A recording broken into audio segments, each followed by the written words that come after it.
Presiden Prabowo Subianto dijadwalkan menghadiri konferensi tingkat tinggi BRICS di Brasil pada 9 hingga 10 Juli 2025.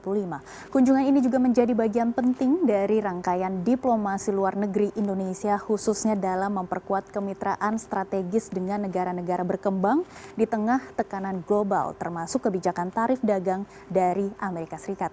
Dan langsung saja kita pantau bersama agenda bilateral Presiden di Brasil dengan produser lapangan CNN Indonesia Nabila Putri. Selamat siang Nabila, bagaimana perkembangan agenda Presiden Prabowo dalam rangkaian KTT BRICS di Brasil dan apa saja upaya memperkuat kemitraan ekonomi di tengah kebijakan tarif 32% dari Presiden Trump? Ya, selamat pagi jelang siang, Megi. Presiden Republik Indonesia Prabowo Subianto sudah selesai dalam rangkaian konferensi tingkat tinggi BRICS 2025 yang berlangsung di Rio de Janeiro, Brasil. Presiden hadir pada 6 dan juga 7 Juli 2025 lalu dan ini menarik, Megi, karena ini menandai kehadiran pertama Presiden Republik Indonesia setelah Indonesia secara resmi menjadi anggota penuh ke-10 dalam forum kerjasama BRICS. Dan Presiden Prabowo juga diketahui sudah melanjutkan agenda kenegaraan setelah dari BRICS, yakni melakukan pertemuan bilateral bersama dengan Presiden Brasil Lula da Silva, dan dalam joint press statement ataupun keterangan pers bersama antara kedua pemimpin negara tersebut sudah disepakati sejumlah kerjasama diantaranya di bidang pertanian, pertahanan, kemudian juga ekonomi, transisi energi dan juga geopolitik internasional. Ini yang cukup menarik, Megi, disampaikan oleh Presiden Prabowo Subianto dalam keterangan persnya. Indonesia memiliki banyak kesamaan dengan Brasil, baik itu kekayaan sumber daya alam, kondisi demokrasi dan lain sebagainya, tetapi kesamaan juga terjadi di geopolitik internasional di mana diketahui baik Indonesia dan juga Brasil, maksud saya, ini sama-sama merupakan negara anggota dari BRICS dan juga G20, dan kaitannya dengan tarif yang diberlakukan oleh Presiden Amerika Serikat Donald Trump. Kita ketahui bersama begitu, Megia, Indonesia dikenakan tarif sementara ini disebut sebesar 32% dan akan berlaku pada 1 Agustus 2025 mendatang. Kita ketahui juga, Megi, sebenarnya proses negosiasi dari Indonesia kepada Amerika Serikat ini masih berlangsung dan ini juga kurang lebih dipengaruhi pula oleh sejumlah kondisi geopolitik internasional di mana sejumlah pengamat juga mengatakan hal yang sama begitu di tengah upaya-upaya Presiden Prabowo Subianto yang saat ini tengah aktif begitu ya, seperti di sebelumnya juga hadir dalam KTT BRICS dan lain sebagainya. Di saat yang sama Indonesia juga tengah melakukan sejumlah negosiasi terhadap tarif yang diberlakukan oleh Donald Trump tersebut. Disebutkan dalam keterangan pers Kepala Kantor Komunikasi Kepresidenan ataupun PCO Hasan Nasbi beberapa waktu yang lalu, Megi, saat ini sebenarnya tim negosiasi dari Indonesia masih berada di Washington DC untuk melakukan sejumlah negosiasi kepada pemerintah Amerika Serikat terkait tarif tersebut, dan tim negosiasi diketuai langsung oleh Menteri Koordinator Bidang Perekonomian Republik Indonesia Erlangga Hartarto, dan disebutkan pula oleh Menteri Keuangan Sri Mulyani beberapa waktu lalu begitu, Megi. Ini tim negosiasi terdiri dari Kemendak, kemudian juga Kementerian Keuangan dan juga United States Trade Representative ataupun USTR, dan Indonesia ini sebenarnya menjadi salah satu dari 12 negara yang diberikan kelonggaran penetapan tarif oleh Donald Trump. Kita ketahui Indonesia sebelumnya diberi waktu selama 90 hari, kurang lebih dari 2 April sampai sebenarnya 9 Juli kemarin begitu ya, Megi, ya, berakhir masa 90 hari tersebut. Tapi dari surat yang kemudian diberikan oleh Donald Trump kepada pemerintah Indonesia melalui Presiden Prabowo Subianto disebutkan bahwa tarif tersebut baru berlaku pada 1 Agustus mendatang.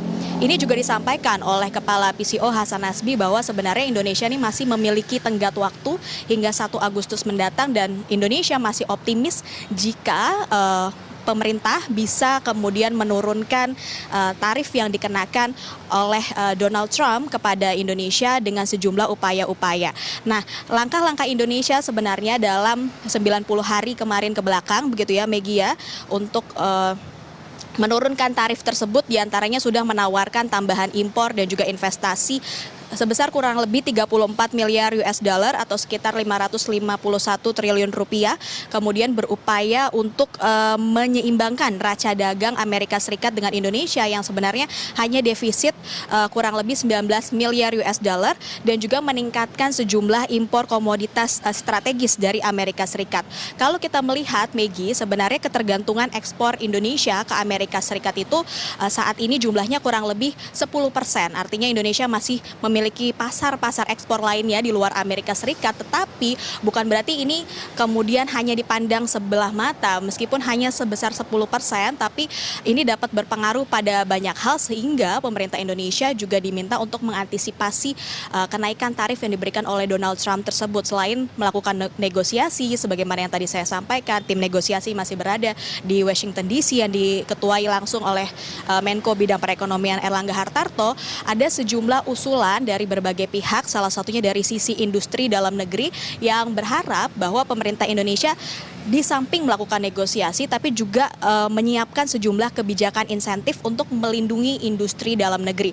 Nah, kebijakan insentif ini ada beberapa hal yang bisa dilakukan oleh pemerintah Indonesia, diantaranya usulannya memberikan subsidi tarif listrik sebesar 50% pada jam-jam puncak bagi industri-industri ini, khususnya industri alas kaki begitu ya, dan juga mebel yang diketahui menyerap banyak sekali tenaga kerja dalam negeri, padat karya, sehingga subsidi tarif listrik pada saat produksi ini diharapkan dan dirasa oleh para pelaku industri ini akan sangat membantu. Selain itu juga memberikan harga gas yang terjangkau, melakukan penghapusan PPN, penangguhan pembayaran BPJS Ketenagakerjaan, dan juga membuka alternatif pasar baru di luar Amerika Serikat. Ini pula yang tengah dilakukan oleh pemerintahan Presiden Prabowo Subianto, membuka pasar-pasar baru di luar Amerika Serikat. Salah satunya juga dengan bergabung ke dalam BRICS, Indonesia diharapkan dapat membuka pasar baru di luar blok barat. Karena kita ketahui bersama juga, Maggie, BRICS ini saat ini